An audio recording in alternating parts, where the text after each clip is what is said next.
ഒരിക്കൽ കൂടെ ത്രിയേക ദൈവത്തിന് സ്തോത്രവും, കൂടി വന്നിരിക്കുന്ന വിശുദ്ധന്മാർക്ക് വന്ദനവും അറിയിക്കുന്നു. ഓരോ ദിവസത്തെ ഇടവേളയ്ക്ക് ശേഷം നമ്മൾ വീണ്ടും തിരുവെഴുത്തുകൾ പഠിക്കുവാനായിട്ട് കൂടി വന്നിരിക്കുകയാണ്. കഴിഞ്ഞ ദിവസങ്ങളിലൊക്കെ നമ്മുടെ മധ്യേ ശുശ്രൂഷിച്ച കർത്താവിന്റെ ദാസന്മാരെ നന്ദിയോടെ ഓർക്കുന്നു. സഹകരിച്ച ദൈവജനത്തിനും നന്ദി അർപ്പിക്കട്ടെ. വീണ്ടും നമ്മൾ പഠിച്ചുകൊണ്ടിരിക്കുന്ന ഭാഗത്തേക്ക് ശ്രദ്ധ തിരിക്കാം. നമ്മൾ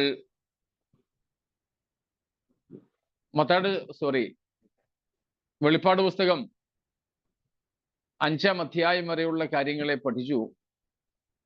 6 മുതൽ ഉള്ള ഭാഗങ്ങൾ പഠിക്കുന്നതിന് മുന്നോടിയായി നമ്മുടെ കർത്താവായ യേശുവിന്റെ വരവിനെ സംബന്ധിച്ച വിവിധ ഉപദേശങ്ങളെ ഒന്ന് പഠിക്കുവാൻ ശ്രമിക്കുകയായിരുന്നു. യേശുക്രിസ്തു ദൈവസഭയെ ചേർക്കുവാൻ ആകാശമേഘങ്ങളിൽ പ്രത്യക്ഷനാകും എന്ന തിരുവെഴുത്ത് നമുക്ക് മനസ്സിലായി, നമുക്കത് മനഃപ്പാഠമാണ്. എന്നാൽ അത് എപ്പോൾ സംഭവിക്കും എന്നുള്ളതാണ് ചോദ്യം. ഏതായാലും എപ്പോൾ അത് സംഭവിക്കും എന്നതിനെ കുറിച്ച് വിവിധ അഭിപ്രായങ്ങളുണ്ട്. പക്ഷേ യേശുക്രിസ്തു വരുമെന്നും ദൈവത്തിന്റെ സഭയെ ചേർക്കുമെന്നും തിരുവെഴുത്ത് അസന്നിഗ്ധമായി ഓർമ്മപ്പെടുത്തുന്നു, പഠിപ്പിക്കുന്നു. നാം അത് ആത്യന്തികമായും വിശ്വസിക്കുക. അത് വിശ്വസിക്കാതിരുന്നാൽ യേശുവിനോടൊപ്പമുള്ള നിത്യത നമുക്ക് നഷ്ടമാകും. എന്നാൽ യേശു എപ്പോൾ വരും എന്നുള്ളത് നമ്മുടെ നിത്യതയെ ബാധിക്കുന്ന തരത്തിലെ ഒരു ഗൗരവമായ വിഷയം അല്ല എന്നുള്ളതും, അതിനുവേണ്ടി വഴക്കടിക്കരുത് എന്നുള്ളതും ഈ തരുണത്തിൽ ഞാൻ ഓർപ്പിക്കുകയാണ്. അഭിപ്രായം എന്ന നിലയിൽ മാത്രം പലരും കരുതുന്നെങ്കിൽ പ്രശ്നമില്ല.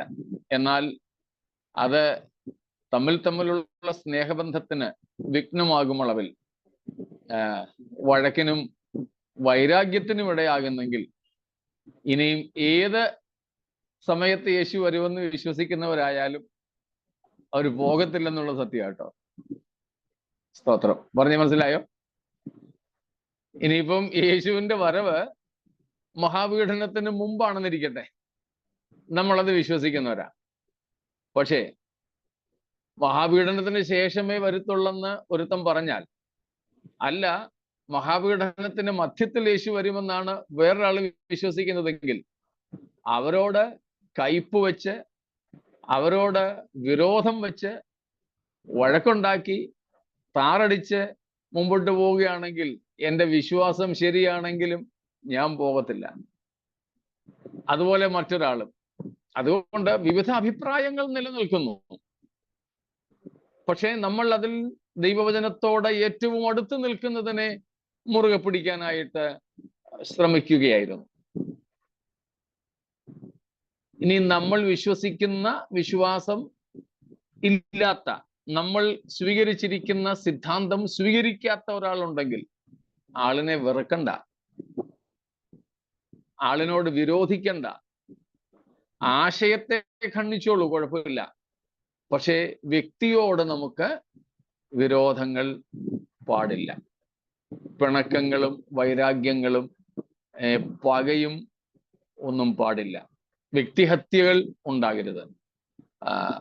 അങ്ങനെയാണെങ്കിൽ ഇനി വിശ്വാസം ഏതായാലും ഇവിടെ തന്നെ കിടക്കത്തതേ ഉള്ളൂ എന്ന കാര്യം നാം അറിയാതിരിക്കരുതെന്ന് ഒന്ന് ഓർമ്മപ്പെടുത്തുന്നത് മാത്രം.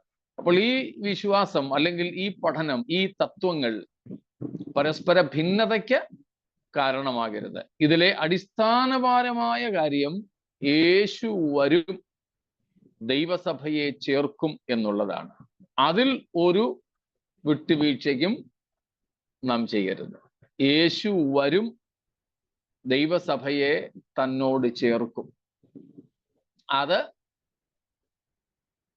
അസന്നിഗ്ധമായ, സംശയത്തിനിടയില്ലാത്ത ദൈവവചനത്തിന്റെ അടിസ്ഥാന ഉപദേശങ്ങളിൽ പെട്ടതാണ്. അതിൽ വെള്ളം ചേർക്കരുത്, അതിൽ തെറ്റായതൊന്നും ചേർക്കരുത്. യേശു വന്നു കഴിഞ്ഞെന്നും AD 70 വന്നെന്നും 48 വന്നെന്നും 47 ഓഗസ്റ്റ് 15 വന്നെന്നും ഒന്നും പറഞ്ഞ് ജനത്തെ കബളിപ്പിക്കരുത്. ഇന്ന് ഞാൻ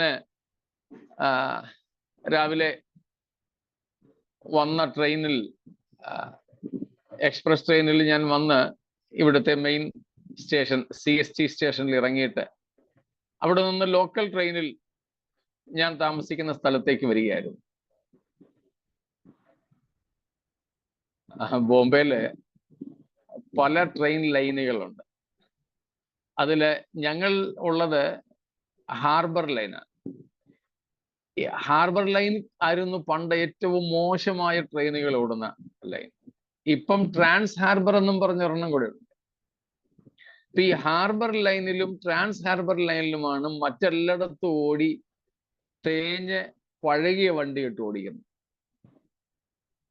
ഇപ്പൊ ഞാനിന്ന് വന്ന വണ്ടിയില് ഓരോ സ്റ്റേഷൻ വരുമ്പോഴും ഇത് ഏത് സ്റ്റേഷനാണ്, അടുത്തത് ഏത് സ്റ്റേഷനാണെന്ന്, ഏറ്റവും ഡെസ്റ്റിനേഷൻ എവിടം വരെ പോകുന്ന വണ്ടിയാണെന്നും ഡിസ്പ്ലേ ഉണ്ട്. അനൗൺസ്മെന്റും ഡിസ്പ്ലേയും ഉണ്ട്. ഇപ്പോഴത്തെ മിക്ക എല്ലാ വണ്ടികളിലും ഉണ്ട്. ഞാൻ ഈ വന്ന വണ്ടിയിലും ഡിസ്പ്ലേയുടെ സാധനമൊക്കെ ഉണ്ട്. ആദ്യത്തെ കുറേ സ്റ്റേഷനുകളിൽ ഡിസ്പ്ലേ ഒന്നും ഇല്ലായിരുന്നു. ഒക്കെ കഴിഞ്ഞിട്ട് ചെമ്പൂർ എന്ന് പറയുന്ന സ്റ്റേഷനിൽ വന്നപ്പോഴേക്കും ഡിസ്പ്ലേ കാണിച്ചു. പക്ഷേ ഡിസ്പ്ലേ കാണിച്ചത് ചുനാഭട്ടി എന്ന ഒരു സ്റ്റേഷൻ്റെതാണ്. ആ സ്റ്റേഷൻ ഈ ചെമ്പൂരിന് ഏതാണ്ട് 4 or 5 സ്റ്റേഷൻ മുൻപുള്ള സ്റ്റേഷനാണ്. ചുനാഭട്ടി സ്റ്റേഷൻ കഴിഞ്ഞ് 4 or 5 സ്റ്റേഷന് ശേഷം ആ പഴയ സ്റ്റേഷന്റെ ഡിസ്പ്ലേ. ഞാൻ വിചാരിച്ചു ഇതങ്ങ് മാറുമായിരിക്കുമെന്ന്. ഇല്ല, ഞാൻ ഇറങ്ങുന്നത് വരെയും എല്ലാ സ്റ്റേഷനിലും ആ ഡിസ്പ്ലേ മാത്രം, ആ സ്റ്റേഷന്റെ മാത്രമാണ് സൂചന വന്നുകൊണ്ടിരുന്നത്. ആ സമയത്ത് ഞാൻ ഓർത്തു, ഈ ഡിസ്പ്ലേ നോക്കി സ്റ്റേഷനിൽ ഇറങ്ങാൻ വേണ്ടി ഒരാൾ ആഗ്രഹിക്കുന്നെങ്കിൽ ആ മനുഷ്യന് സംഭവിക്കുന്ന, ആ യാത്രക്കാരന് സംഭവിക്കുന്ന അബദ്ധം ഒറ്റ കാരണം കൊണ്ട് തെറ്റായ information, wrong information, wrong display, തെറ്റായ സൂചന കൊണ്ട് എത്രയോ പേർ അബദ്ധം പിണഞ്ഞ് മറ്റേതൊക്കെയോ സ്റ്റേഷനുകളിൽ ഇറങ്ങിക്കാണും. ഞാൻ ഓർക്കുകയുണ്ടായി, ഇതുപോലെയാണ് ദൈവവചനത്തിന്റെ സത്യസന്ദേശം നാം പങ്കുവെക്കുന്നില്ലെങ്കിൽ അതിനാൽ അനേകർ മലിനരായി തീർന്ന് അബദ്ധം പിണഞ്ഞ് സത്യത്തിൽ നിന്ന് അകന്നു പോകുവാൻ ഇടയുണ്ട്. ഒരിക്കലും നമ്മുടെ ജീവിതത്തിലൂടെയോ ഉപദേശത്തിലൂടെയോ തെറ്റായ സന്ദേശം മറ്റൊരാൾക്ക് ലഭിക്കുവാൻ പാടില്ല. തിരുവെഴുത്തിന്റെ പഥ്യോപദേശം നാം വിശ്വസിക്കുകയും ആ പഥ്യോപദേശത്തിന് വേണ്ടി നിലനിൽക്കുകയും അതുതന്നെ നാം മറ്റുള്ളവരെ എന്ത് വില കൊടുത്തും പഠിപ്പിക്കുകയും ചെയ്യുന്നവരാകണം എന്ന ഒരു ചെറു പ്രബോധനത്തോടെ ഞാൻ ആ ഭാഗം വിടുന്നു. നമ്മൾ ആ വിഷയത്തോടനുബന്ധിച്ച് പഠിച്ചുകൊണ്ടിരുന്നത് യേശുക്രിസ്തു ആകാശമേഘങ്ങളിൽ വരികയും ദൈവസഭയെ തൻ്റെ അടുക്കലേക്ക് ചേർക്കുകയും ചെയ്യുന്നതിൻ്റെ ഉദ്ദേശമെന്ത്?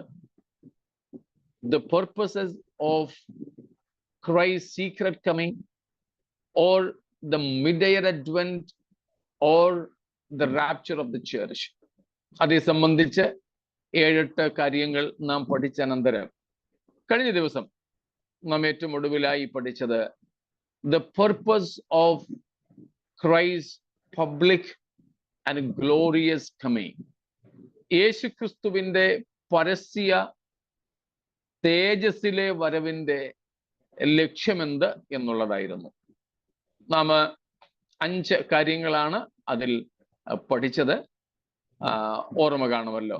ഏറ്റവും ഒന്നാമതായി നാം കണ്ടത് കർത്താവ് പരസ്യമായിട്ട് വരുന്നത് ക്രിസ്തുവിനെയും ക്രിസ്തുവിനുള്ളവരെയും വെളിപ്പെടുത്തുവാനാണ്. To reveal Christ and those who belong unto him. കർത്താവിനെയും കർത്താവിനുള്ളവരെയും വെളിപ്പെടുത്തുവാൻ കർത്താവ് വരും. സ്തോത്രം. ഇന്നത്തെ ആധുനിക പ്രസംഗകർ പ്രസംഗിക്കുന്നത് പോലെ യേശുവിനെ ക്രൂശിച്ചു കൊന്നിടത്ത് തന്നെ യേശു വരുമെന്ന്. അതുപോലെ നിങ്ങളെ അപമാനിച്ചിടത്ത് തന്നെ നിങ്ങളെ മാനിക്കുമെന്ന് നമ്മൾ ഈ അടുത്തിടയ്ക്കൊക്കെ കേൾക്കുന്ന ഒരു മാസ്റ്റർ പീസായ പ്രസംഗമാണ്. ഒട്ടുമിക്ക പേരും യേശുവിന്റെ വരവിനെ കുറിച്ച് പോലും പ്രസംഗിച്ചാൽ ഇതാ പറയുന്നത്. അപ്പൊ ജനത്തിന് യേശുവിന്റെ വരവിലല്ല പ്രതീക്ഷയും പ്രത്യാശയും. എന്നെ നിന്ദിച്ചിടത്ത് എന്നെ മാനിക്കും. യേശുവിനെ ക്രൂശിച്ചിടത്ത് തന്നെ യേശു തേജസ്സിൽ വരും. യേശു തീർച്ചയായിട്ടും തന്നെ ക്രൂശിച്ചിടത്ത് വരും. ക്രൂശിച്ചവരുടെ അടുക്കൽ വരും. കർത്താവിനെ ക്രൂശിച്ചവർ യേശു ക്രിസ്തുവിനെ മശിഹയായിട്ട് സ്വീകരിക്കും. അവനെ കുമ്പിടും. ഒക്കെ സത്യമാണ്. സ്തോത്രം. അവിടെയും കൊണ്ടുവന്ന് നമ്മുടെ സ്വാർത്ഥമായ ലക്ഷ്യങ്ങളെ അല്ല വ്യക്തമാക്കേണ്ടത്. സ്തോത്രം. യേശു വരും. എന്നെ നിന്ദിച്ചിടത്ത് അവിടെ തന്നെ മാനിക്കുമെന്ന് തിരുവെഴുത്തൊന്നും നമ്മോട് പഠിപ്പിക്കുന്നില്ല കേട്ടോ. ക്രിസ്തു തീർച്ചയായും യെരൂശലേമിൽ വരും. അന്ന് നാമും അവനോടുകൂടെ തേജസ്സിൽ വെളിപ്പെടും. സ്തോത്രം. തേജസ്സിൽ വെളിപ്പെടും. അപ്പോസ്തലന്മാരെ നോക്കിക്കേ. അപ്പോസ്തലന്മാരെ നിന്ദിച്ചിടത്തൊക്കെ അവർ മരിക്കുന്നതിന് മുമ്പ് അവരെ മാനിച്ചു? ഇല്ലല്ലോ. തിരുവെഴുത്തിലില്ലാത്ത കാര്യങ്ങളൊന്നും ഈ കേൾവിക്കാരുടെ സുഖത്തിന് വേണ്ടി പറഞ്ഞു പിടിപ്പിക്കരുത് എന്നുള്ള ഒരു പ്രബോധനവും കൂടെ തന്ന് ആ ഭാഗവും വിടുകയാണ്. സെക്കൻഡ് പർപ്പസ്, രണ്ടാമത്തെ ലക്ഷ്യം, യേശുക്രിസ്തു തേജസ്സിൽ വെളിപ്പെടുന്നതിന്റെ രണ്ടാമത്തെ ലക്ഷ്യം നാം കണ്ടു. എതിർ ക്രിസ്തുവിനെയും കള്ളപ്രവാചകനെയും അല്ലെങ്കിൽ സാത്താന്യ തൃത്വത്തെ ശിക്ഷിച്ച് ന്യായം വിധിച്ച് നരകത്തിന്റെ ഉദ്ഘാടനം നിർവഹിക്കുക, നരകത്തിലേക്ക് തള്ളുക. വാക്യങ്ങളൊക്കെ അന്ന് പറഞ്ഞതും ഇപ്പോൾ എഴുതി കാണിക്കുന്നതും കൊണ്ട് ഞാൻ ആവർത്തിക്കുന്നില്ല എന്ന് മാത്രം. നരകത്തിന്റെ ഉദ്ഘാടനം നിർവഹിക്കുക എന്നതിൽ സംശയം കാണത്തില്ലല്ലോ. നാം മുഖവുര ഈ വെളിപ്പാട് പുസ്തകത്തെ പറ്റി പഠിച്ചപ്പോൾ ഓരോ അധ്യായത്തിൽ നിന്നുള്ള പ്രധാന വിഷയങ്ങളെ നമ്മൾ ചിന്തിച്ചപ്പോൾ ആ കാര്യം പറഞ്ഞിരുന്നു. ഇതുവരെ നരകത്തിലേക്ക് ആരെയും വിട്ടിട്ടില്ല. ഇതുവരെ ആരും നരകത്തിൽ പോയിട്ടില്ല. പാപം ചെയ്ത ദൂതന്മാരുൾപ്പെടെ ഉള്ളവരെ അന്തിമ ദിവസത്തിന്റെ ന്യായവിധിക്ക് വേണ്ടി, അല്ലെ ന്യായവിധിയുടെ ആ വലിയ പ്രതീക്ഷയോടെ പൂട്ടിയിട്ടിരിക്കുന്നേ ഉള്ളൂ. ആവർത്തിക്കുന്നു, പാപം ചെയ്ത ദൂതന്മാരാണല്ലോ ഏറ്റവും ആദ്യം പാപം ചെയ്തത്. ലൂസിഫറിനോടൊപ്പം പാപം ചെയ്ത ദൂതന്മാരെ കുറിച്ചും പഠിക്കുന്നുണ്ട്. അല്ലാതെ പാപം ചെയ്ത ദൂതന്മാരെ കുറിച്ചും തിരുവെഴുത്ത് പഠിപ്പിക്കുന്നുണ്ട്. ഏതായാലും പാപം ചെയ്ത ദൂതന്മാരുൾപ്പെടെ ഉള്ളവരെ ഇതുവരെ ന്യായം വിധിക്കാതെ ന്യായവിധി ദിവസത്തിന് വേണ്ടി കാക്കുന്നു എന്നാണ് നാം തിരുവെഴുത്തിൽ വായിക്കുന്നത്. പ്രത്യേകിച്ച് പത്രോസിന്റെ രണ്ടാം ലേഖനം, രണ്ടാം അധ്യായവും യൂദായുടെ ലേഖനവും നമ്മെ അങ്ങനെയാണ് പഠിപ്പിക്കുന്നത്. സ്തോത്രം. അപ്പം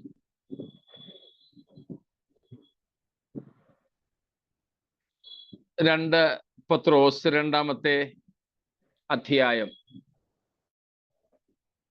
അതിന്റെ 4-ാമത്തെ വാക്യം. പാപം ചെയ്ത ദൂതന്മാരെ ദൈവം ആദരിക്കാതെ അന്ധതമസിന്റെ ചങ്ങലയിട്ട് നരകത്തിലാക്കി ന്യായവിധിക്കായി കാപ്പാൻ ഏൽപ്പിക്കുകയും പുരാതന ലോകത്തെയും ആദരിക്കാതെ ഭക്തി കെട്ടവരുടെ ലോകത്തിൽ ജലപ്രളയം വരുത്തിയപ്പോൾ നീതി പ്രസംഗിയായ നോഹയെ 7 പേരോട് കൂടെ പാലിക്കുകയും സോദോം ഗൊമോറ എന്ന പട്ടണങ്ങളെ ഭസ്മീകരിച്ച് ഉന്മൂലനാശത്താൽ ന്യായം വിധിച്ചു മേലാൽ ഭക്തി കെട്ട് നടക്കുന്നവർക്ക് ദൃഷ്ടാന്തമാക്കി വെക്കുകയും അധർമ്മികളുടെ ഇടയിൽ വസിച്ചിരിക്കുമ്പോൾ നാൾതോറും അധർമ്മ പ്രവൃത്തി കണ്ടും കേട്ടും തന്റെ നീതിയുള്ള മനസ്സിൽ നൊന്ത് അവരുടെ ദുഷ്കാമ പ്രവൃത്തിയാൽ വലഞ്ഞുപോയ നീതിമാനായ ലോത്തിനെ വിടുവിക്കുകയും ചെയ്തു. അതിന്റെ പത്രോസ് അത് ഒരൊറ്റ വാചകത്തിൽ കുറേയേറെ ന്യായവിധികളെ കുറിച്ച് പറയുകയാണ്. അതിന്റെ ആദ്യത്തിൽ നമ്മൾ വായിച്ചത് കണ്ടോ, 4-ാമത്തെ വാക്യത്തിൽ പാപം ചെയ്ത ദൂതന്മാരെ ദൈവം ആദരിക്കാതെ അന്ധതമസിന്റെ എന്ന് പറഞ്ഞാൽ ഇരുട്ടിന്റെ ചങ്ങലയിട്ട് നരകത്തിലാക്കി. അവിടെ പറയുന്ന നരകം നമ്മൾ വെളിപ്പാട് പുസ്തകം 20-ാം അധ്യായത്തിൽ അല്ലെങ്കിൽ 21-ാം അധ്യായത്തിലൊക്കെ വായിക്കുന്ന അഗ്നിപ്പൊയ്ക, തീപ്പൊയ്ക അല്ല. ടാർട്ടറസ്, യാതനാസ്ഥലത്തെയാണ് ഇവിടെ മലയാളത്തിൽ നരകമെന്ന് തർജ്ജമ ചെയ്തിരിക്കുന്നത്. ടാർട്ടറസ് യാതനാസ്ഥലമാണ്. അവിടെ ഇരുട്ടിന്റെ ചങ്ങലയിട്ട് അവരെ സൂക്ഷിക്കുക. എന്തിനു വേണ്ടിയാ? ന്യായവിധിക്കായിട്ട്.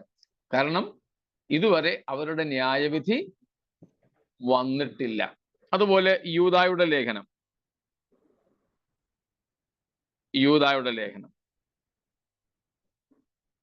അതും 5-ാമത്തെ വാക്യം മുതൽ ഉണ്ട്. എങ്കിലും 6-ാമത്തെ അല്ലെങ്കിൽ 5 തൊട്ട് വായിച്ചു. 5ഉം 6ഉം 7ഉം വാക്യങ്ങൾ വായിച്ചു. നിങ്ങളോ സകലവും ഒരിക്കൽ അറിഞ്ഞുവെങ്കിലും നിങ്ങളെ ഓർപ്പിപ്പാൻ ഞാൻ ഇച്ഛിക്കുന്നത് എന്തെന്നാൽ കർത്താവ് ജനത്തെ മിസ്രൈമിൽ നിന്ന് രക്ഷിച്ചിട്ടും വിശ്വസിക്കാത്തവരെ പിന്നത്തേതിൽ നശിപ്പിച്ചു.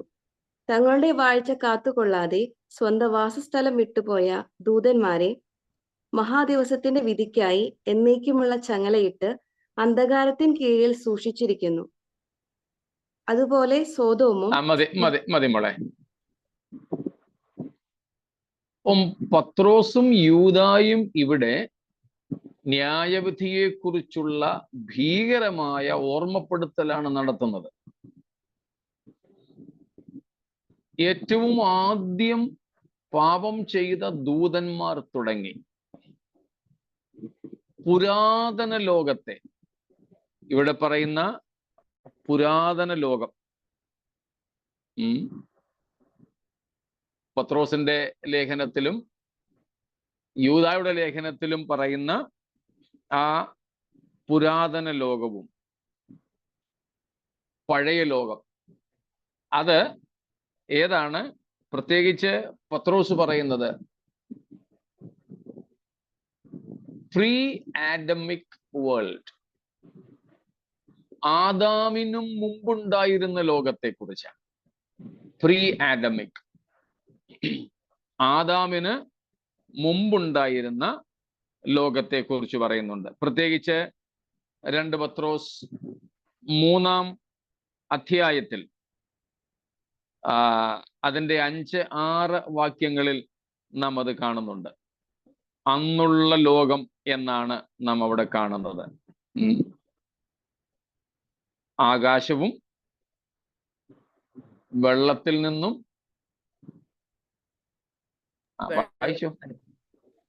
ആകാശവും വെള്ളത്തിൽ നിന്നും വെള്ളത്താലും ഉളവായ ഭൂമിയും പണ്ട് ദൈവത്തിന്റെ വചനത്താൽ ഉണ്ടായി എന്നും അതിനാൽ അന്നുള്ള ലോകം ജലപ്രളയത്തിൽ മുങ്ങി നശിച്ചു എന്നും.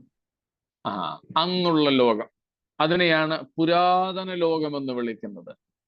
ജലപ്രളയത്തിൽ മുങ്ങി നശിച്ചു. ജലപ്രളയത്തിൽ മുങ്ങി നശിച്ചു. അത് ഏത് ലോകമാ? ആ മനുഷ്യനെ സൃഷ്ടിക്കുന്നതിന് മുമ്പുള്ളത്. നോഹയുടെ കാലത്തെ പ്രളയമല്ല ഇവിടെ ഉദ്ദേശിക്കുന്നത്. കാരണം നോഹയുടെ കാലത്തെ പ്രളയത്തിൽ ലോകം നശിച്ചില്ല. ഭൂമിയിൽ ഉണ്ടായിരുന്ന ജീവികളിലും മനുഷ്യരിലും കുറെ പേര് മരിച്ചു എന്ന് മാത്രമേ ഉള്ളൂ. ലോകം ഇല്ലാതായില്ല. നോഹയുടെ കാലത്തെ പ്രളയശേഷം ഒരു പുനഃസൃഷ്ടിയുടെ ആവശ്യം ഉണ്ടായോ? റീക്രിയേഷന്റെ ആവശ്യം ഉണ്ടായോ? ഇല്ല, ഇല്ല. കാരണം മനുഷ്യർ ധാരാളം മരിച്ചെങ്കിലും മനുഷ്യജാതി നഷ്ടമായില്ല. നോഹയും കുടുംബവും 8 പേർ തലമുറകൾ ഉണ്ടാകത്തക്കതുപോലെ ജീവിച്ചിരുന്നു. കരയിലുള്ള പക്ഷികളെ, മൃഗങ്ങളെ വംശോൽപാദനത്തിന് വേണ്ടി ഇണകളായി സൂക്ഷിച്ചിരുന്നു. അപ്പം ആ നോഹയുടെ കാലത്തെ പ്രളയം കൊണ്ട് ലോകത്തിന് നാശം സംഭവിച്ചില്ല. ലോകത്തിന്റെ വ്യവസ്ഥിതികൾ, കാലാവസ്ഥയ്ക്കും ആയുസിനും ഒക്കെ മാറ്റം ഉണ്ടായി, അത് വേറെ കാര്യം. പക്ഷെ സ്പീഷീസ്, അതുവരെ നിലനിന്നിരുന്ന പ്രപഞ്ചത്തിലെ യാതൊരു ജീവജാലങ്ങൾക്കും ഉന്മൂലനം സംഭവിച്ചില്ല. അട്ടർ ഡിസ്ട്രക്ഷൻ ഉണ്ടായില്ല, ഉന്മൂലനാശം ഉണ്ടായില്ല. അത് നിമിത്തം നോഹയുടെ പ്രളയശേഷം പിന്നീട് ഒരു സൃഷ്ടിപ്പ് നടത്തേണ്ടതായും വന്നിട്ടില്ല. എന്നാൽ ഇവിടെ പറയുന്ന പത്രോസും യൂദായും ഒക്കെ പറയുന്ന പുരാതന ലോകം പ്രീ ആഡമിക് വേൾഡ് ആണ്. ആദാമിന് മുമ്പുണ്ടായിരുന്ന ലോകം. ആ ലോകത്തെയാണ് ദൈവം പ്രളയത്താൽ നശിപ്പിച്ചത്. അതാണ് നാം ഉൽപ്പത്തി 1:2 കാണുന്നത്. ഭൂമി പാഴും ശൂന്യവുമായിരുന്നു, ആഴത്തിന്മീതെ ഇരുളുണ്ടായിരുന്നു. അന്നത്തെ ലോകം മുഴുവനും വെള്ളത്തിൽ മുങ്ങി നശിച്ചു. പിന്നീട് ദൈവത്തിന് ഒരു സൃഷ്ടി നടത്തേണ്ട വിധത്തിൽ നാശമുണ്ടായി. അതല്ല ഇപ്പോഴത്തെ നമ്മുടെ വിഷയം.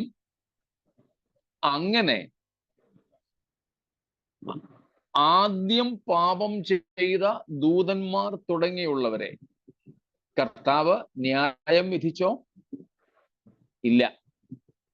ന്യായവിധിക്കായിട്ട് അവരെ അന്ധതമസിൽ അല്ലെങ്കിൽ ഇരുട്ടിന്റെ ചങ്ങലക്കിട്ട് പൂട്ടിയിരിക്കുന്നു. യാതനാസ്ഥലത്ത് അവർ കിടക്കുന്നേ ഉള്ളൂ. ന്യായവിധിക്ക് വേണ്ടി അവർ കാത്തിരിക്കുക. ഇതുവരെ അവരുടെ വിധി വന്നിട്ടില്ല. ന്യായം വിധിക്കാതെ ആരെയും നിത്യ നരകത്തിലേക്ക് തള്ളുന്നതുമില്ല. ന്യായവിധിക്ക് ശേഷമേ നിത്യനരകത്തിലേക്ക് തള്ളൂ. കാരണം നരകത്തിൽ നിന്ന് ഒരു നിമിഷത്തേക്ക് പോലും മോചനമില്ല. ഒരു നിമിഷത്തേക്ക് പോലും. വിസ്താരത്തിന് വേണ്ടി, ട്രയലിന് വേണ്ടി, കോടതിയിൽ കൊണ്ടുപോകാൻ വേണ്ടി പോലും നരകത്തിൽ നിന്ന് മോചനമില്ല. അതുകൊണ്ട് ന്യായവിധി കഴിഞ്ഞതിന് ശേഷമേ നരകത്തിലേക്ക് ആരെ ആയാലും തള്ളുകയുള്ളൂ. അങ്ങനെ നരകത്തിലേക്ക് ഏറ്റവും ആദ്യം തള്ളുന്നതായി വേദപുസ്തകത്തിൽ എനിക്ക് കാണുവാൻ കഴിഞ്ഞത് എതിർ ക്രിസ്തുവിനെയും കള്ളപ്രവാചകനെയുമാണ്. ഇതല്ലാതെ നരകത്തിലേക്ക് അതിനു മുമ്പ് ആരെയെങ്കിലും തള്ളിയിടുന്നതായിട്ട് നിങ്ങൾക്ക് ആർക്കെങ്കിലും കാണാൻ കഴിഞ്ഞെങ്കിൽ എന്നെ ഓർപ്പിക്കുന്നത് സ്വീകാര്യമാണ്, സ്വാഗതാർഹമാണ്. എന്നാൽ എൻ്റെ ശ്രദ്ധയിൽ വെളിപ്പാട് പുസ്തകം 19-ാം അധ്യായത്തിന്റെ 17 മുതലുള്ള വാക്യങ്ങളിൽ നമ്മൾ കാണുന്ന ഹർമഗദ്ദോൻ യുദ്ധത്തിൽ ക്രിസ്തുവും എതിർ ക്രിസ്തുവും നേരിട്ട് യുദ്ധം ചെയ്യുന്ന ആ ഏക യുദ്ധത്തിൽ യേശുക്രിസ്തു മഹത്വത്തോടെ ഇറങ്ങി വരുമ്പോൾ,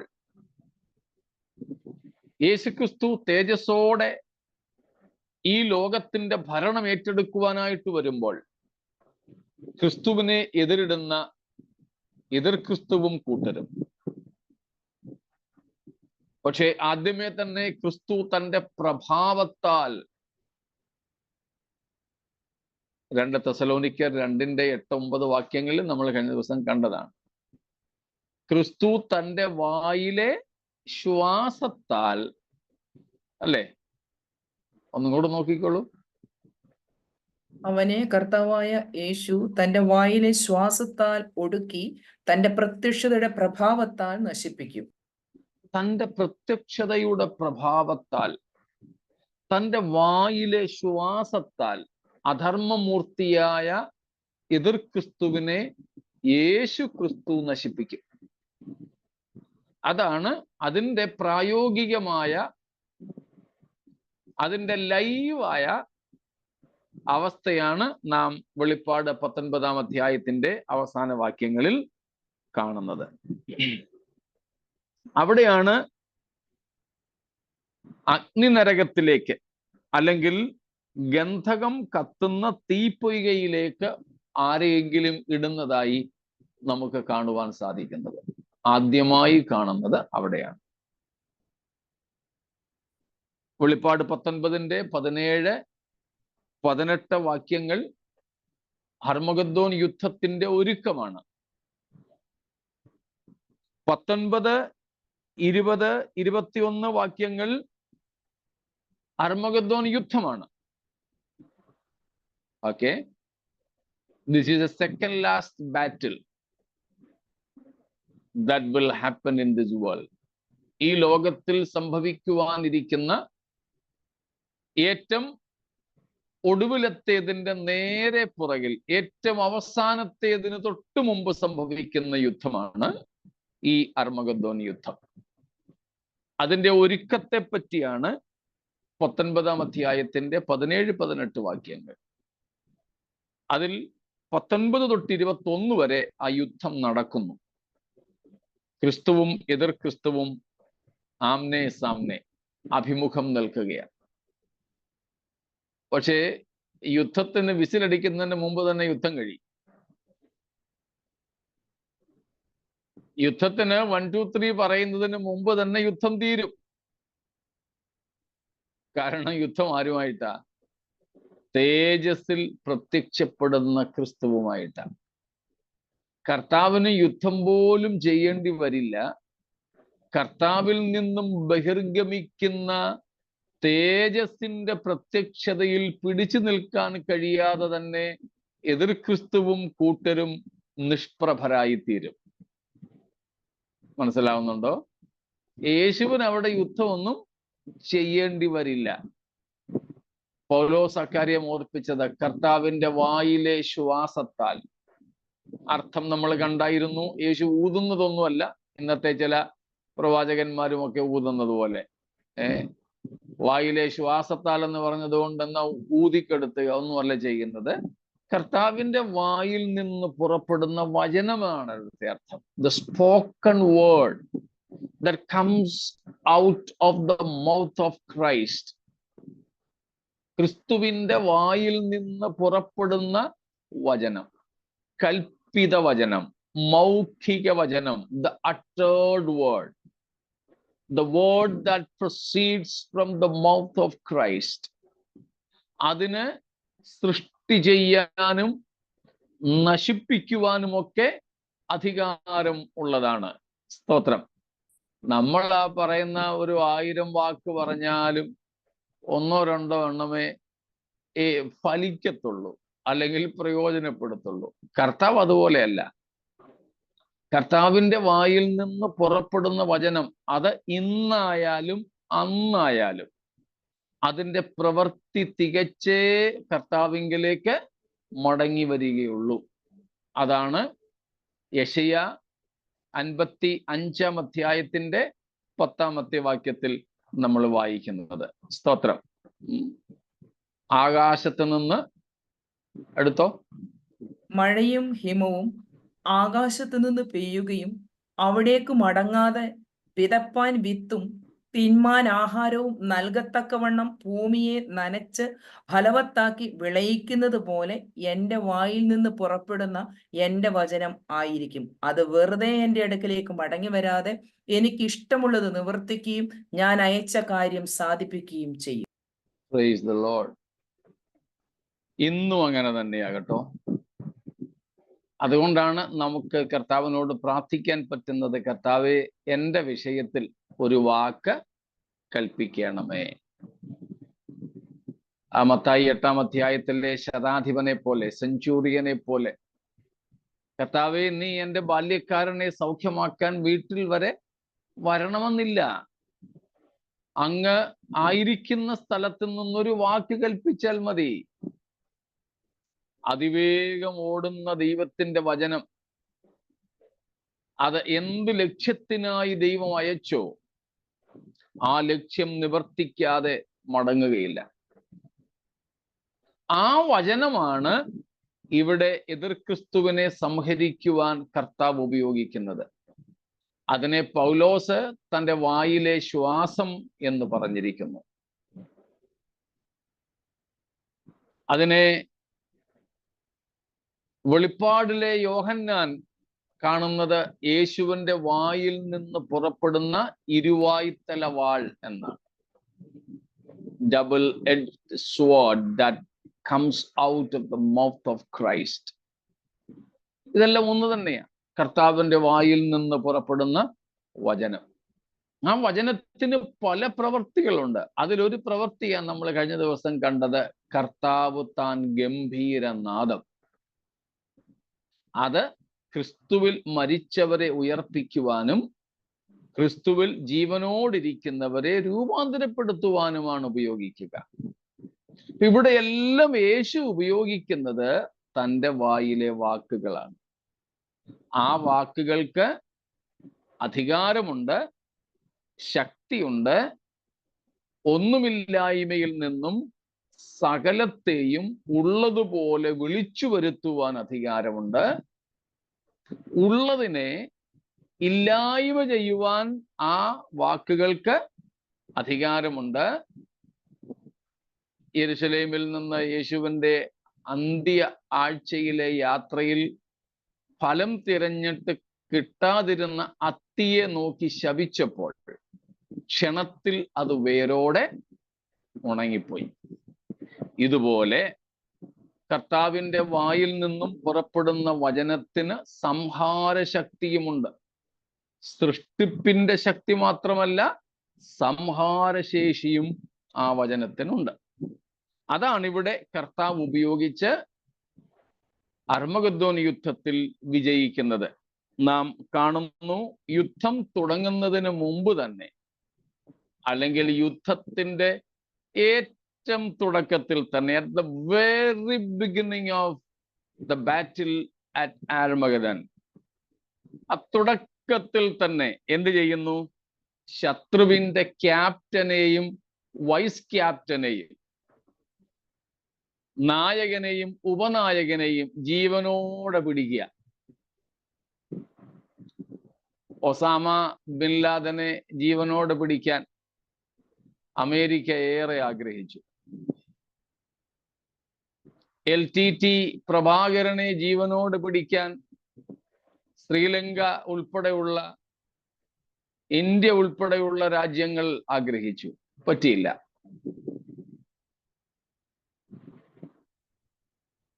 പക്ഷെ ഇവിടെ ക്രിസ്തു തൻ്റെ എതിരാളിയെ, അവന്റെ ഉപനായകനെയും കൂടെ ജീവനോട് പിടിക്കുക. ആദ്യമേ തന്നെ എന്ത് ചെയ്തു?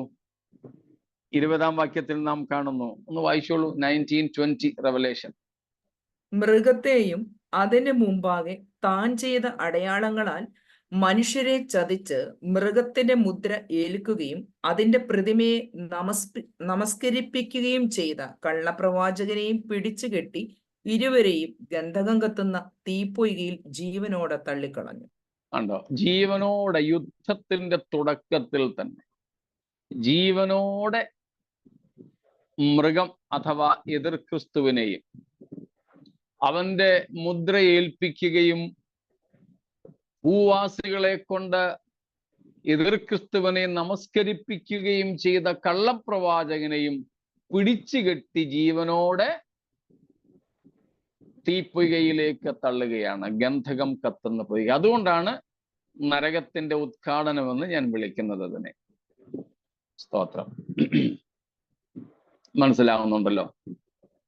ഇതാണ് ക്രിസ്തു തേജസ്സിൽ വരുന്നതിന്റെ രണ്ടാമത്തെ ലക്ഷ്യം. എതിർ ക്രിസ്തുവിന്റെ നാശം, സാത്താന്യ തൃത്വത്തെ ന്യായം വിധിക്കുക. അതിലേറ്റവും ആദ്യം സാത്താനെ പിന്നീടേ ഉള്ളൂ, എന്നാൽ ആദ്യം സാത്താന്യ തൃത്വത്തിലെ രണ്ടാമനും മൂന്നാമനുമായവരെ ന്യായം വിധിച്ച് തീപ്പൊയ്കയിലേക്ക് തള്ളുന്നു. ഇത്രയും കാര്യങ്ങളിൽ വിശദീകരണങ്ങൾ ആവശ്യമുണ്ടോ?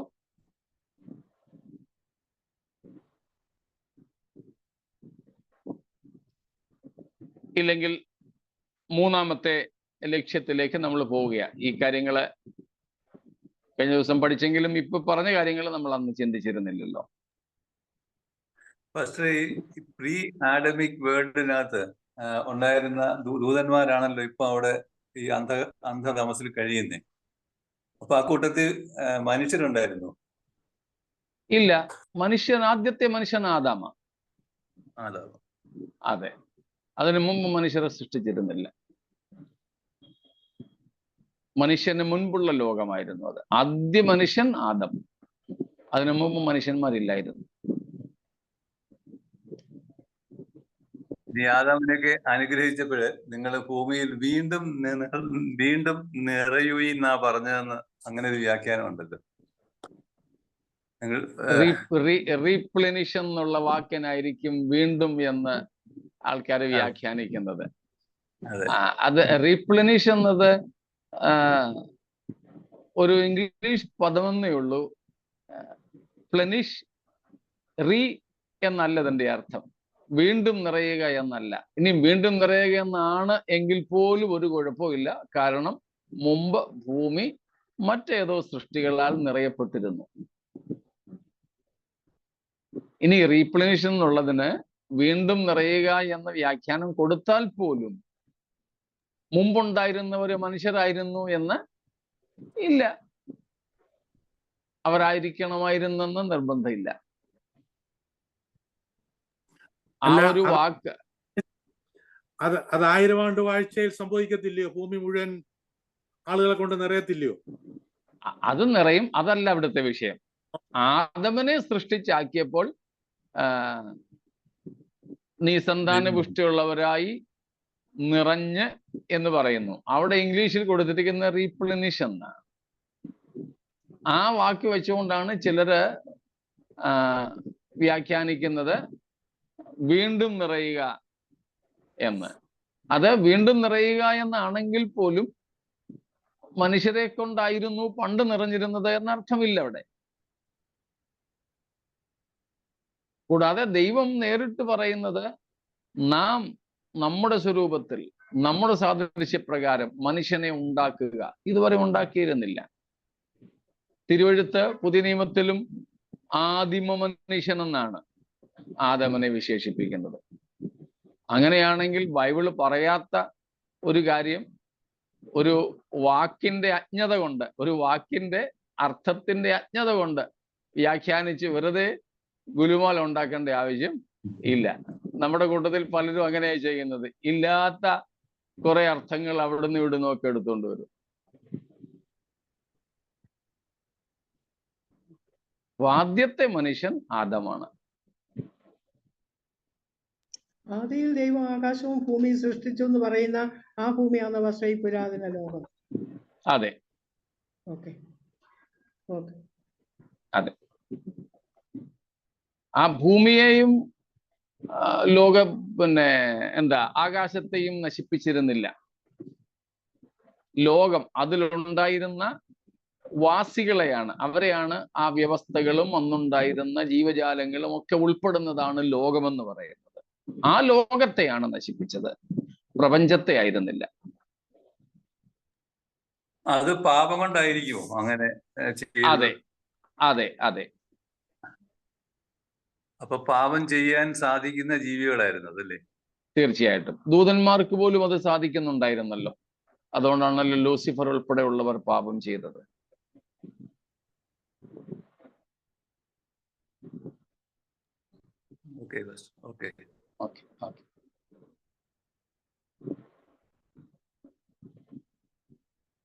ശരി, മൂന്നാമത്തെ ഉദ്ദേശം നമ്മൾ കഴിഞ്ഞ ദിവസം കണ്ടിരുന്നു.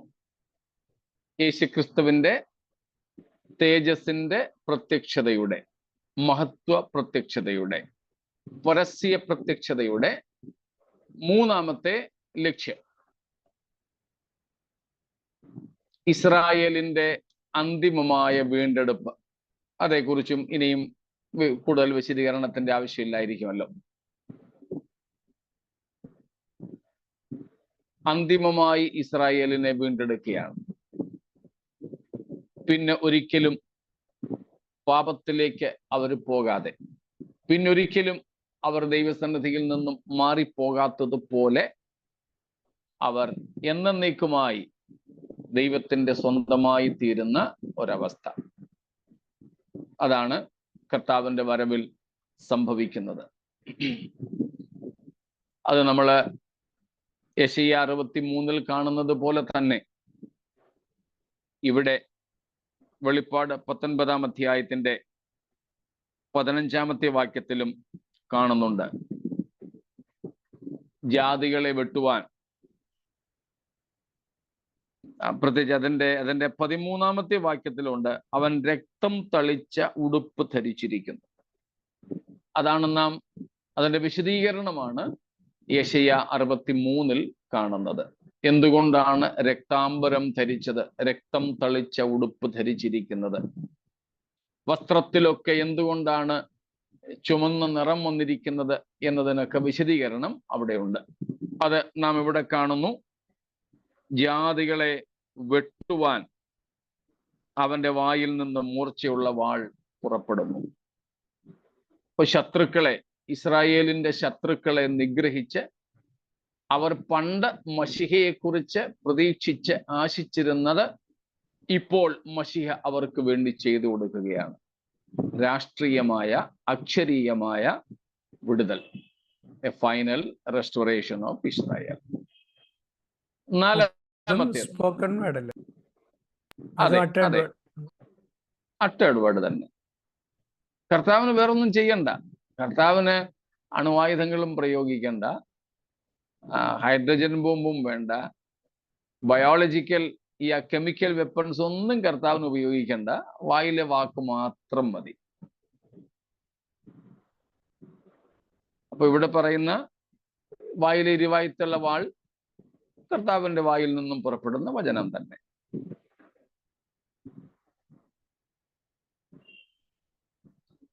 ശരി, 4ാമത്തെ ലക്ഷ്യം. അതും നമ്മൾ പല ആവർത്തി പഠിച്ചിട്ടുണ്ട്. യേശുക്രിസ്തുവിന്റെ ക്രൂശ് മരണം കേവലം മനുഷ്യന്റെ വീണ്ടെടുപ്പിനും സ്വാതന്ത്ര്യത്തിനും അല്ലെങ്കിൽ വിമോചനത്തിനും വേണ്ടി മാത്രമായിരുന്നില്ല. മുഴു പ്രപഞ്ചത്തിനും ഒരു വിമോചനമുണ്ട്. The entire creation is awaiting a liberation. എന്ന് വെച്ചാൽ പശുവും പട്ടിയും ആടും പൂച്ചയും കഴുതയും എല്ലാം കൂടെ സ്വർഗത്തിൽ പോകുന്നൊന്നുമല്ല. പകരം ആദാമ്യ പാപം നിമിത്തം പ്രപഞ്ചത്തിനുണ്ടായ ദ്രവത്വത്തിൽ നിന്നുള്ള മോചനമാണ്. ആദാമ്യ ലോകം, ആദാം പാപം ചെയ്യുന്നതിന് മുൻപുള്ള ലോകം, അന്നും ദ്രവത്വം ഉണ്ടായിരുന്നെങ്കിലും കുറഞ്ഞത് പാപം ചെയ്ത ശേഷം പോലും മനുഷ്യന്റെ ആയുസ് 1000 വർഷത്തോളമായിരുന്നു. അക്കാലത്ത് ജീവിച്ചിരുന്ന ആദം ഉൾപ്പെടെ ഉള്ളവർ 900-നും 1000-നും ഇടയിൽ വർഷങ്ങൾ ജീവിച്ചിരുന്നവരാണ്. ഇന്നത്തേതുപോലെയുള്ള ദ്രവത്വം, മോർട്ടാലിറ്റി അന്നില്ലായിരുന്നു. എന്നാൽ ഇപ്പോഴാണ് ഈ കറപ്റ്റിബിലിറ്റി അല്ലെങ്കിൽ ഡീകേ, നാശം, ദ്രവത്വം വളരെയധികം വർദ്ധിച്ചിരിക്കുന്നത്. അതിൽ നിന്ന് സൃഷ്ടിക്ക് ഒരു മോചനം. ഏത് നിലയിലേക്ക്? പ്രീ ഫോൾ സ്റ്റേജിലേക്ക്, മനുഷ്യന്റെ വീഴ്ചയ്ക്ക് മുൻപുള്ള അവസ്ഥയിലേക്ക്. കാരണം ഇന്നത്തെ വീഴ്ചയ്ക്ക് കാരണം മനുഷ്യനാണ്, അല്ലെ മനുഷ്യന്റെ പാപമാണ്. മനുഷ്യൻ അഥവാ മനുഷ്യന്റെ പാപമാണ്. ആ പാപത്തിന് പരിഹാരം വരുത്തിയാൽ മനുഷ്യനെ മുമ്പുണ്ടായിരുന്ന അവസ്ഥയിലേക്ക് മടക്കിക്കൊണ്ടുപോയാൽ മനുഷ്യന്റെ വീണ്ടെടുപ്പ് നിമിത്തം സൃഷ്ടികൾക്കും വിമോചനം ഉണ്ടാകും. മനുഷ്യന്റെ പാപം നിമിത്തം ദ്രവത്വത്തിന് കീഴ്പ്പെട്ടു പോയ പ്രപഞ്ചം മനുഷ്യന്റെ വീണ്ടെടുപ്പ് നിമിത്തം ദ്രവത്വത്തിന്റെ ദാസ്യത്തിൽ നിന്ന് വിമോചനം പ്രാപിക്കും. ഇതാണ് പ്രപഞ്ചത്തിന്റെ വ്യവസ്ഥ, ദൈവം വച്ചിരിക്കുന്ന വ്യവസ്ഥ. അതാണ് നാം കണ്ട റോമാലേഖനം 8:19 മുതലുള്ള വാക്യങ്ങളിൽ സൃഷ്ടി ദൈവപുത്രന്മാരുടെ വെളിപ്പാടിനെ ആകാംക്ഷയോടെ കാത്തിരിക്കുന്നു. എന്തിനു വേണ്ടിയാ? 2 കാര്യങ്ങൾക്ക് വേണ്ടി.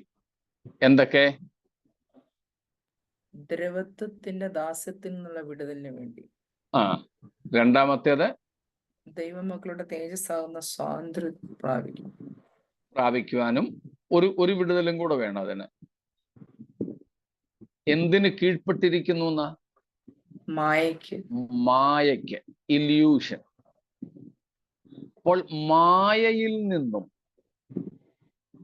2 ദ്രവത്വത്തിന്റെ ദാസ്യത്വത്തിൽ നിന്നും വിമോചനം പ്രാപിക്കാൻ സൃഷ്ടി കാത്തിരിക്കുക. സൃഷ്ടി കാത്തിരിക്കുന്നത് ഈ സൃഷ്ടിക്ക് ഒരു തേജസ് ലഭിക്കുവാൻ,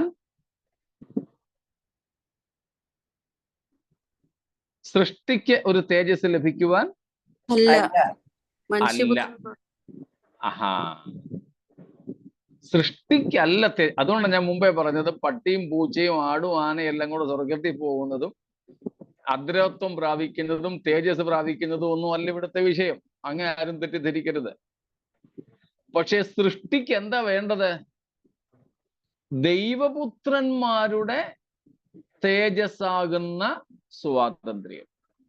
അവിടെ പറയുന്ന ദൈവപുത്രന്മാർ നമ്മളാണ്, ദൈവത്തിന്റെ സൃഷ്ടിയായ മനുഷ്യൻ. ആ മനുഷ്യരിൽ നിന്നും രക്ഷിക്കപ്പെട്ടവരായ നാം തേജസ് പ്രാപിക്കുക എന്നതാണ് ഈ സൃഷ്ടി കാത്തിരിക്കുന്ന സ്വാതന്ത്ര്യം. ആ തേജസ്സോടെ നാം ഈ ഭൂമിയിലേക്ക് ഇറങ്ങി വന്ന് പ്രപഞ്ചത്തിന് കാണുവാൻ കഴിയുന്നത് യേശുക്രിസ്തുവിന്റെ ഈ പരസ്യമായ തേജസ്സിന്റെ വെളിപ്പാടിലാണ്. അങ്ങനെ നാം ആ തേജസ് പ്രാപിക്കുന്നതോടുകൂടെ സൃഷ്ടിക്ക് പാപം നിമിത്തമുണ്ടായ ദ്രവത്വത്തിന്റെ അവസ്ഥയ്ക്ക് മാറ്റം ഉണ്ടാവും. പാപം ചെയ്യുന്നതിന് മുമ്പ് എന്തായിരുന്നുവോ സൃഷ്ടിയുടെ അവസ്ഥ, പ്രപഞ്ചത്തിന്റെ നിലപാട്, അതേ നിലയിലേക്ക് പ്രപഞ്ചം ഒന്ന് മടങ്ങിപ്പോകും. ഞാൻ മുമ്പ് പറഞ്ഞിട്ടുള്ളത് പോലെ നമ്മുടെ അമ്മച്ചിമാരോ അമ്മമാരോ ഭാര്യമാരോ മക്കളോ ഒക്കെ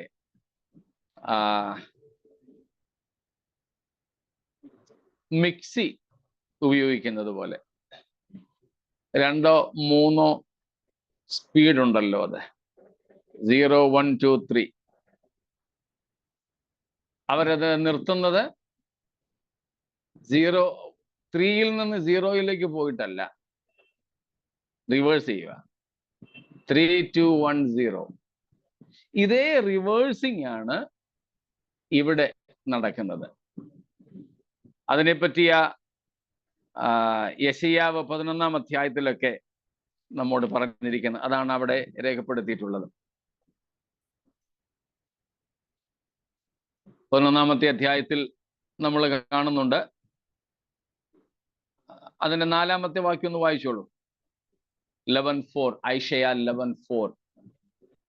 അവൻ ദരിദ്രന്മാർക്ക് നീതിയോടെ ന്യായം പാലിച്ചു കൊടുക്കുകയും ദേശത്തിലെ സാധുക്കൾക്ക് നേരോടെ വിധി കൽപ്പിക്കുകയും ചെയ്യും. തന്റെ വായ് എന്ന വടി കൊണ്ട് അവൻ ഭൂമിയെ അടിക്കും. തന്റെ അധരങ്ങളുടെ ശ്വാസം കൊണ്ട് ദുഷ്ടനെ കൊല്ലും. നമ്മൾ മുമ്പേ 2 തെസലോനിക്കർ 2:8 വായിച്ച കർത്താവിന്റെ വായിലെ ശ്വാസത്താൽ അധർമ്മമൂർത്തിയെ നിഗ്രഹിക്കുന്നതിനെ പറ്റി പറഞ്ഞ അതേ കാര്യം ഇവിടെ യെശയ്യാവ് പ്രവചിച്ചിരിക്കുകയാണ്.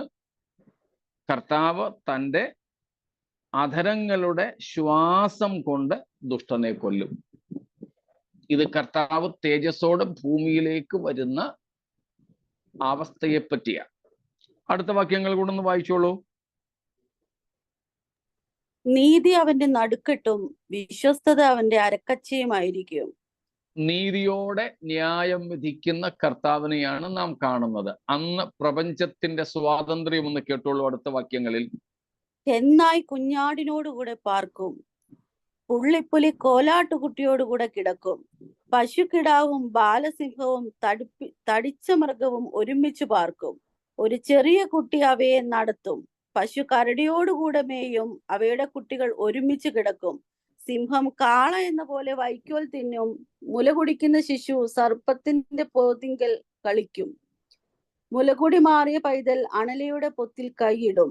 സമുദ്രം വെള്ളം കൊണ്ട് നിറഞ്ഞിരിക്കുന്നത് പോലെ ഭൂമി യഹോവയുടെ പരിജ്ഞാനം കൊണ്ട് പരിപൂർണമായിരിക്കുകയാൽ എന്റെ വിശുദ്ധ പർവ്വതത്തിലെങ്ങും ഒരു ദോഷമോ നാശമോ ആരും ചെയ്യുകയില്ല. അന്നാളിൽ സ്തോത്രം. മതി.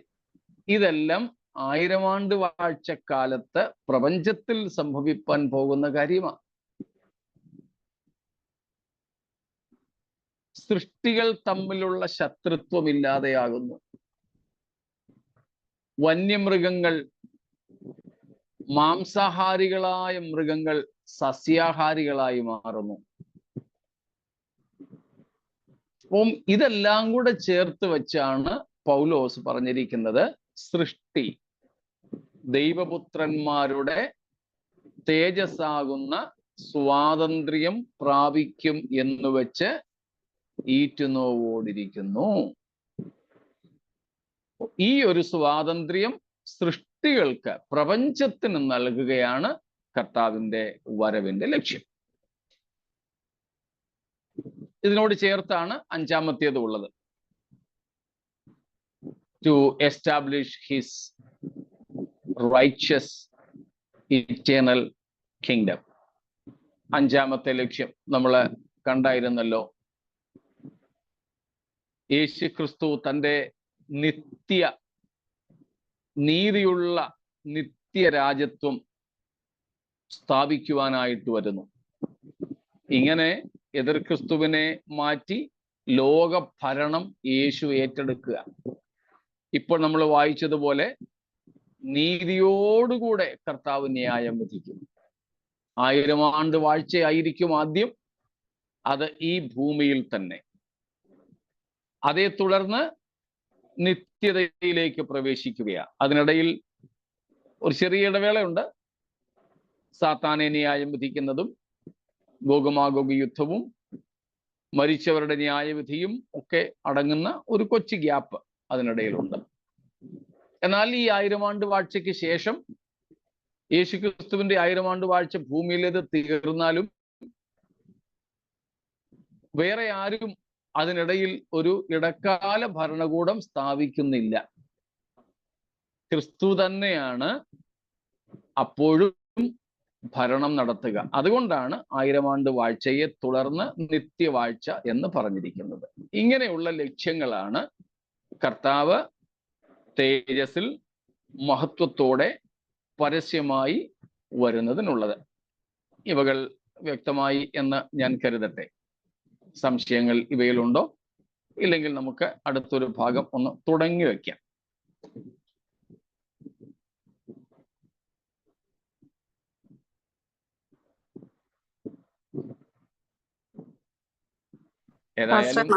മാത്യു 24 ലാസ്റ്റ് പാർട്ട് രഹസ്യപരമാണോ പരസ്യപരമാണോ? നിനക്കാത്ത നാഴികയിൽ മനുഷ്യപുത്രൻ വരുന്നു, ഒരുത്തനെ കൈക്കൊള്ളും, മറ്റവളെ ഉപേക്ഷിക്കും. ഇതൊക്കെ രഹസ്യപരമാണോ പരസ്യപരമാണോ?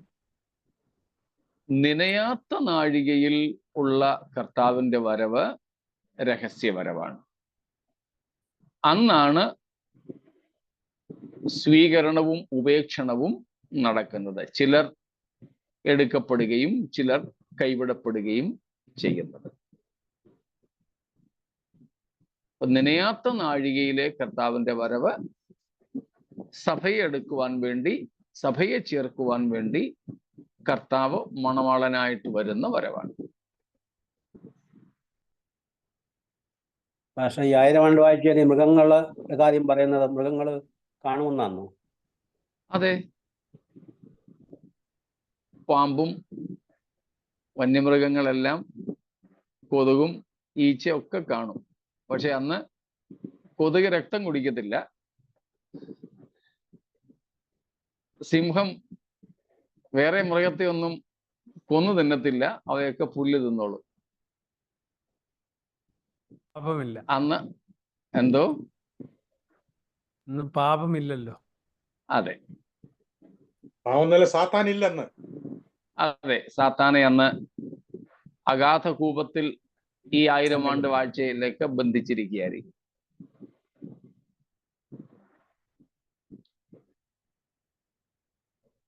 അപ്പൊ അതുപോലൊരു ചോദ്യം പാസ്റ്റർ ആദ്യം പറഞ്ഞതിനെ പറ്റിയാ. ഈ സഭ മഹാദുരത്തിൽ കൂടി കടന്നു പോകുമെന്ന് വിശ്വസിക്കുന്നവര് കർത്താവിന്റെ വരവില് അവർക്ക് എടുക്കപ്പെടുവാന് ആ ഒരു വിശ്വാസം കൊണ്ട് തടസ്സം ഉണ്ടാകുമോ ഇല്ലയോ? വെറും ഒരു അഭിപ്രായമായി മാത്രം അതിനെ സ്വകാര്യമായി വെക്കുകയാണെങ്കിൽ അതിലൊരു വിഷയം ഉണ്ടാവില്ല.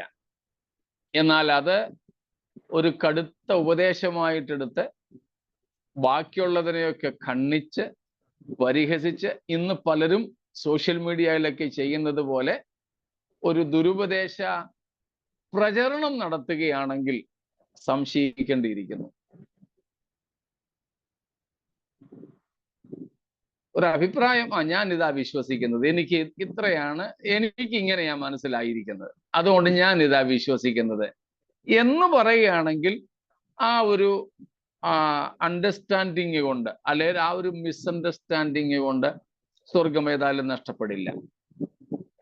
പക്ഷെ ഇങ്ങനെ തന്നെയാണ്, മറ്റേത് തെറ്റാണ്, അത് ഭോഷത്വമാണ്, അത് വിശ്വസിക്കുന്നവരൊക്കെ മണ്ടന്മാരാണ് എന്നൊക്കെ പറഞ്ഞുള്ള ആ ഒരു ക്രൈസ്തവ്യമല്ലാത്ത രീതിയിൽ പ്രചരണം നടത്തുന്നതും ആൾക്കാരെ അതിലേക്ക് വലിച്ചിഴച്ചു കൊണ്ടുപോകുന്നതുമൊക്കെ തീർച്ചയായും ദുരുപദേശത്തിൽ പെടുന്ന കാര്യമാണ്. അത് നിത്യതയെ ബാധിച്ചേക്കാം.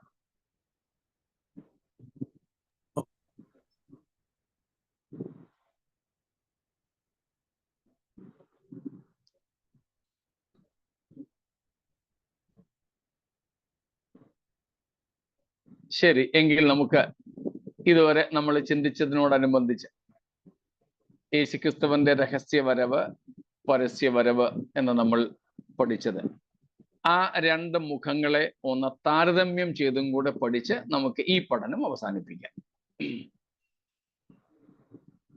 2 facets of Christ coming.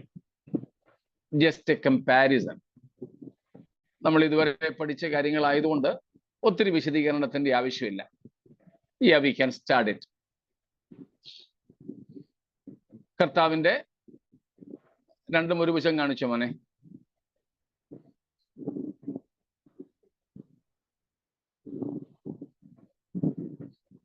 രഹസ്യവരവിനെ കുറിച്ചാണ് ആദ്യത്തെ കോളം, പരസ്യവരവിനെ കുറിച്ചാണ് രണ്ടാമത്തെ കോളം. നമ്മൾ പഠിച്ചതായതുകൊണ്ട് പെട്ടെന്ന് അങ്ങ് പറഞ്ഞു വിട്ടാൽ മതിയല്ലോ. എവിടെയെങ്കിലും വിശദീകരണം വേണമെങ്കിൽ നിങ്ങൾ ചോദിച്ചാൽ മതി.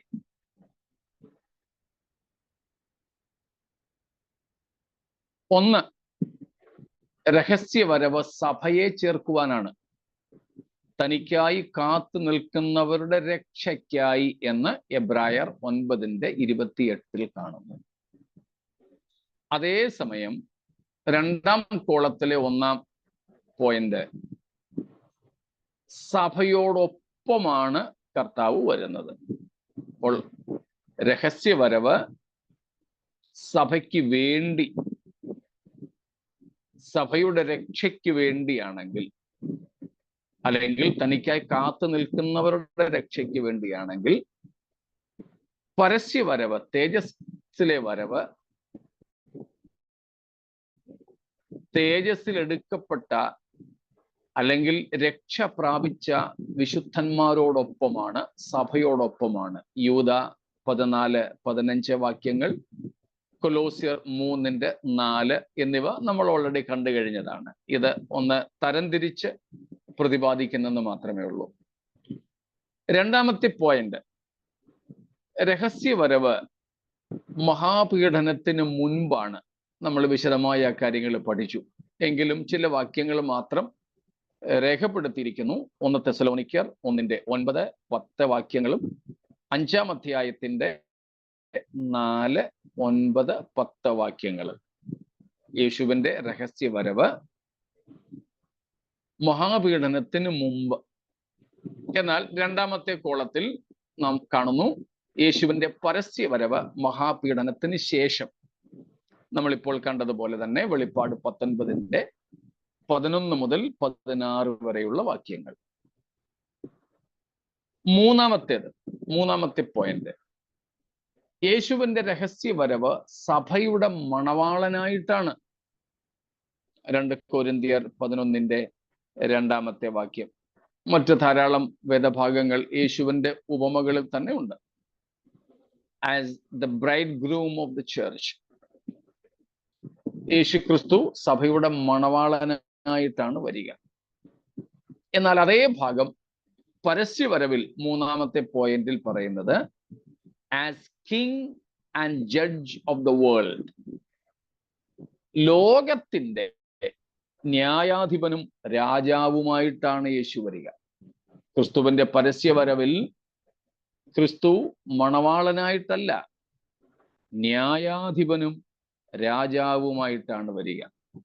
വെളിപ്പാട് 19-11 മുതൽ 16 വരെ വീണ്ടും അത് വ്യക്തമാക്കുന്നു. അതുപോലെ തന്നെ നാം വെളിപ്പാട് 1-ാമത്തെ അധ്യായത്തിൽ 13-ാം വാക്യം മുതൽ കാണുകയുണ്ടായി. യേശുവിന്റെ വസ്ത്രം, യേശു വെള്ള നിലയങ്കി ധരിച്ച് മാറത്ത് പൊൻകച്ച കെട്ടിയവനായി. അത് മഹാപുരോഹിത വസ്ത്രമല്ലെന്ന് നമുക്കറിയാം. മഹാപുരോഹിതന് നടുക്കെട്ടാണുള്ളത്, മാറത്ത് പൊൻകച്ചയല്ല. അതൊരു ന്യായാധിപന്റെ രൂപമാണ്. അപ്പോൾ യേശുവിന്റെ പരസ്യവരവ് ന്യായാധിപനായിട്ടും ലോകത്തിന്റെ രാജാവായിട്ടുമാണ്.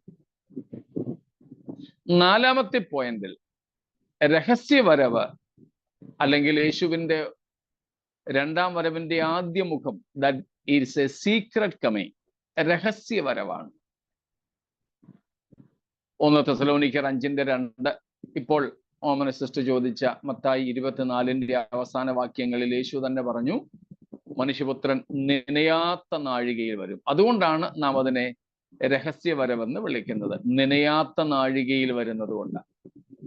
അല്ലാതെ യേശുവിന് പരസ്യമായിട്ട് വരാൻ പേടിയുള്ളത് കൊണ്ടും നാണമുള്ളത് കൊണ്ടും ഒന്നുമല്ല. ലോകത്തിനറിയാത്ത സമയത്ത്, സഭയ്ക്ക് പോലും അറിയാത്ത നേരത്താണ് ക്രിസ്തു വരുന്നത്. അതുകൊണ്ടാണ് അതിനെ രഹസ്യവരവെന്ന് വിളിക്കുന്നത്. എന്നാൽ രണ്ടാം ഭാഗം, ക്രിസ്തുവിന്റെ വരവിന്റെ രണ്ടാം ഭാഗം, അത് പബ്ലിക് കമ്മിങ് ആണ്, പരസ്യവരവാണ്. എല്ലാവരും കാണും, എല്ലാവരും അറിയും. അന്ന് കർത്താവിനെ കാണാത്ത കണ്ണുകൾ ഉണ്ടാവില്ല. റെവലേഷൻ വെളിപ്പാട് 1:7 എല്ലാ കണ്ണും അവനെ കുത്തി തുളച്ചവരും അവനെ കാണും. 5-ാമത്തെ കാര്യം കൂടെ പറഞ്ഞ് നമുക്ക് ഇന്നത്തെ ക്ലാസ് അവസാനിപ്പിക്കാം. 5-ാമത്തേതാണ് യേശുവിന്റെ സഭയ്ക്ക് വേണ്ടിയുള്ള വരവ് ഏതു സമയത്തും സംഭവിക്കാം. ഇപ്പൊ നമ്മൾ കണ്ട 1 തെസ്സലോനിക്കർ 5:2 കള്ളനെ പോലെ ഏത് നിമിഷത്തിലും വരാം. മത്തായി 24-ന്റെ അവസാനത്തിലേതുപോലെ നനയാത്ത നാഴികയിൽ എപ്പോൾ വേണമെങ്കിലും വരാം. അതേസമയം കർത്താവിന്റെ പരസ്യവരവിനെ സംബന്ധിച്ച് നാം കാണുന്നത് മത്തായി 24-ാമത്തെ അധ്യായത്തിലുണ്ട്. മാത്യു 24. സമയം വ്യക്തമായി പറഞ്ഞിട്ടുണ്ട്, ലക്ഷണങ്ങൾ വ്യക്തമായി പറഞ്ഞിട്ടുണ്ട്. മർക്കോസ് 13 ലൂക്കോസ് 21 ഒക്കെ വ്യക്തമായിട്ട് ലക്ഷണങ്ങൾ പറയുന്നു. വെളിപ്പാട് 19 വരുമ്പോഴും നമുക്ക് നല്ല ലക്ഷണങ്ങൾ പരസ്യമായി കാണാൻ പറ്റും. എന്നാൽ അത് രഹസ്യവരവനെ സംബന്ധിച്ചില്ല, ഏത് സമയത്തും വരാം. അതിന് പ്രത്യേകിച്ച് അടയാളങ്ങളൊന്നും കൊടുത്തിട്ടില്ല. അതുകൊണ്ട് സഭ എടുക്കപ്പെടുന്നതിന് വേണ്ടി പ്രത്യേക അടയാളങ്ങളൊന്നും അന്വേഷിച്ചുകൊണ്ട് നാം സമയം കളയരുത്. ഏത് സമയത്തും നമ്മുടെ കർത്താവ് വരാം. അപ്പൊ ഈ 5 കാര്യങ്ങൾ ഇന്ന് നമുക്ക് പറഞ്ഞിവിടെ നിർത്താം. ബാക്കി കർത്താവ് വരുന്നില്ലെങ്കിൽ നാളെ നമുക്ക് ചിന്തിക്കാം. സ്തോത്രം. അപ്പൊ നമ്മള് കണ്ടുകൊണ്ടിരുന്നത് യേശുക്രിസ്തുവിന്റെ മടങ്ങിവരവിന് 2 പ്രധാന മുഖങ്ങളാണ് തിരുവെഴുത്ത് നമുക്ക് നൽകുന്നത്. വേറെ ചിലരൊക്കെ ഈ യേശുവിന്റെ വരവിന് മുമ്പ് വേറെ ഒത്തിരി വരവുണ്ടെന്നൊക്കെ പഠിപ്പിക്കുന്നുണ്ട് കേട്ടോ. ദുരുപദേശങ്ങളാണ്. അമേരിക്കയിൽ ഇന്നിടത്ത് വരുമെന്നും ഇന്നയാളിൽ വരുമെന്നും ഒക്കെ പഠിപ്പിക്കുന്നവരുണ്ട്. അതിലൊന്നിലും വശമതരാകരുത്. സ്തോത്രം. ഈ ദുരുപദേശം എല്ലാം കൂടെ നമ്മൾ പഠിക്കേണ്ട ആവശ്യമില്ല. പഥ്യോപദേശം മാത്രം പഠിച്ചാൽ മതി. അതല്ലാത്തതെല്ലാം ദുരുപദേശം എന്ന് മനസ്സിലാക്കിക്കോണം. അതുകൊണ്ട് യേശുക്രിസ്തു പരസ്യമായി ലോകത്തിലേക്ക് സകല മനുഷ്യരും കാൺകെ ഭൂമിയിലേക്ക് ഇറങ്ങി വരുന്നതിന് മുമ്പ് സഭയെ തന്നോട് ചേർക്കുവാനും പ്രതിഫലങ്ങൾ അവർക്ക് നൽകുവാനും, സ്തോത്രം, ഈ ലോകത്തെ, അന്ന് ജീവിച്ചിരിക്കുന്ന ലോകത്തെ ന്യായം വിധിപ്പാനുമായി കർത്താവ് വരികയും സഭയെ തന്നോട് ചേർക്കുകയും ചെയ്യും. നമുക്ക് ആ വരവിനായിട്ട് ഒരുങ്ങാം. അതിന് ലക്ഷണങ്ങളില്ല. ഏത് സമയത്താകുമെന്ന് ഊഹിക്കാൻ പോലും പറ്റില്ല. ഇന്ന് രാത്രി ഒരുപക്ഷെ അതാകാം. അതുകൊണ്ടാണ് പറഞ്ഞത്, ഇന്ന് രാത്രി അല്ലെങ്കിൽ ഇന്ന് നാളെ നമ്മൾ കൂടി വരുന്നത് വരെ അത് സംഭവിക്കുന്നില്ലെങ്കിൽ നമുക്ക് നാളെ കണ്ടുമുട്ടാം. ഇല്ലെങ്കിൽ നമ്മൾ ഈ പഠിച്ചതൊക്കെ നേരിൽ കാണാൻ, സ്തോത്രം, നമ്മളെ ഏറെ നാളായി കാണുവാൻ ആർത്തിയോടെ കാത്തിരിക്കുന്ന നമ്മുടെ കർത്താവിനെ അവന്റെ തേജസ്സോടെ കണ്ട് ആ മാറിൽ നമുക്ക് ചാരുവാൻ ഇടയാകട്ടെ. ആ പ്രത്യാശയോടെ നമുക്ക് വീണ്ടും ജീവിക്കാം. ദുഃഖങ്ങളെ മറക്കാം, പാപങ്ങളെ ഉപേക്ഷിക്കാം, വിശുദ്ധിയോടെ ജീവിക്കാം. ഈ വചനങ്ങളാൽ ദൈവം നമ്മെ അനുഗ്രഹിക്കും.